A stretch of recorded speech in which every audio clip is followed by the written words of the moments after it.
Yang pertama adalah qalbun alimun, yaitu hati yang mengetahui.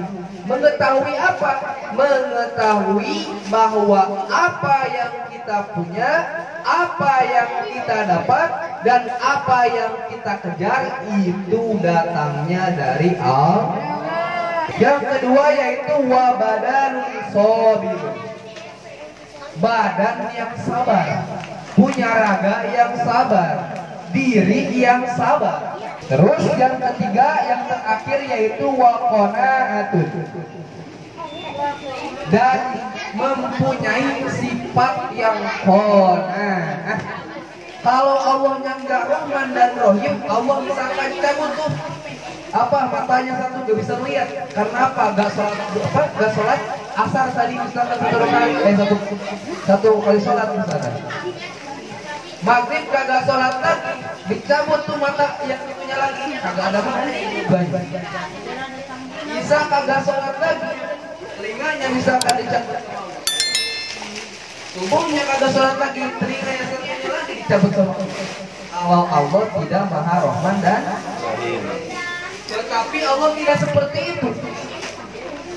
Kita sadar siang dan malamnya kita senantiasa melaksanakan kesalahan dan dosa, baik kesalahan yang disengaja ataupun kesalahan atau dosa yang tidak disengaja kita, baik siangnya ataupun malamnya kita senantiasa melaksanakan itu. Dan kadang ketika kita dipanggil oleh Allah Subhanahu wa taala, hayya shalah, hayya salah, kadang kita tidak memenuhi panggilan. Allah memberikan pesan-pesannya kepada kita yang itu sangat berarti bagi kita. Di mana? Di Al-Quran. Kadang kita malas untuk membacanya, malas untuk belajar. Gitu.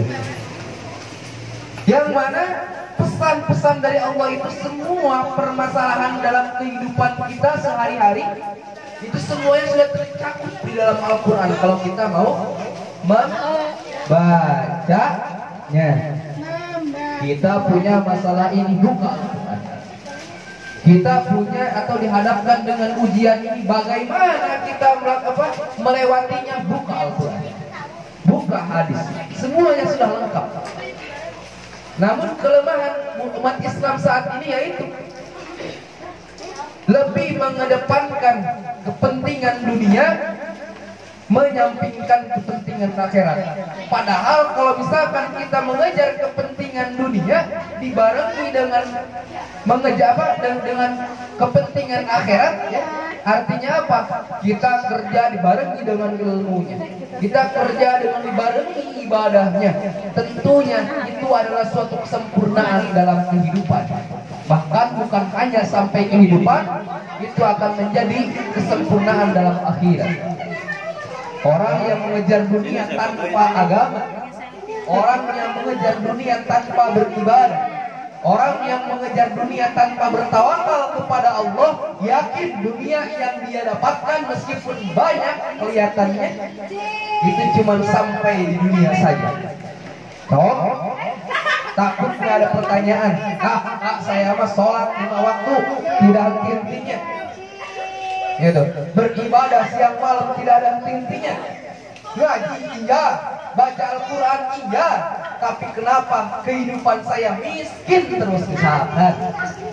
Tapi kenapa di luar sana banyak orang-orang yang tidak beribadah, banyak orang-orang yang tidak taat kepada Allah, bahkan mereka tidak mengikuti ajaran Islam, tapi mereka kehidupannya sangat luar biasa dalam dunia, bahkan mereka menguasai dunia. Kenapa? Allah berikan surga mereka di dunia, dan dunia hanyalah sementara. Jangankan mobil Fortuner 17, jangankan uang yang segitu banyaknya, jangankan rumah-rumah yang gedung, yang indah karena kekayaannya, jangankan banyaknya perhiasan, satu butir mutiara pun tidak akan pernah bisa dibawa ke akhirat. Ibaratkan mimpi, kita mimpi, di dalam mimpi yang tersebut kita kaya raya, siang malam kalau misalkan kita makan, tinggal tepuk tangan aja. Pengen nasi padang, layan nasi padang, siap tuan. Pengen apa lagi? Pengen buah-buahan. Kenapa tuan? Pengen apel, siap tuan. Di dalam ya. Mau ke Arab, mau ke Cina, mau ke Jepang, tinggal kontak misalkan pesawat pribadi, cius nyampe ke Cina. Gitu. Bangun deh siang hari, pagi hari gitu ya. Bangun deh pagi hari, terus bangun. Lah, kapal saya mana? Lah, makanan saya tadi di malam banyak mana? Apel saya mana? Kapal pribadi saya mana? Nah, gitu. Tidak ada satupun yang dibawa ke alam bawah sadar, ke alam sadar. Dari alam bawah sadar tidak ada yang satupun yang dibawa oleh alam sadar. Gitu. Ujian serta cobaan ketika kita masih hidup, selagi kita masih hidup pasti ada ujian. Konyol bagi seseorang yang tidak ingin mendapatkan ujian dan cobaan dari Allah. Kenapa disebut konyol? Sudah jelas. Kita diutus ke dunia, kita dihidupkan di dunia, kita dilahirkan di dunia untuk diuji dan dicoba. Untuk apa ujian dan cobaan tersebut? Untuk meningkatkan tingkat ketakwaan kita, tingkat ibadah kita kepada Allah Subhanahu wa Ta'ala. Namun ada rumusnya untuk menghadapi ujian dan cobaan tersebut. Dihindari, kagak bakalan bisa dihindari. Lalu apa? Bukan dihindari, tapi dihadapi. Ya, dihadapi. Dengan apa menghadapinya? Dengan ilmunya. Di antaranya di dalam kitab Nasoil Ibadah di sini dikatakan biangnya nih. Ada 3 perkara. Ya, ada 3 perkara buat bekal kita. Nih, buat bekal kita apa kehidupan dunia. Bisa buat video. Bahkan ini 3 bekal ini bukan hanya mendapatkan kebahagiaan dunia saja, namun mendapatkan kebahagiaan pula di akhirat nanti. Bisa. Apa yang 3 ini? Yang pertama, kok begini ya? As'adun nasi, kebahagiaan manusia, yaitu manusia, lahu yang itu manusia, qalbun alimun. Ini yang pertama. Seseorang yang bahagia. Di antara seseorang yang bahagia, yang mendapatkan kebahagiaan, di antaranya ada 3 perkara yang di dalam dirinya ada 3 perkara tersebut. Apa? Yang pertama adalah qalbun alimun, yaitu hati yang mengetahui.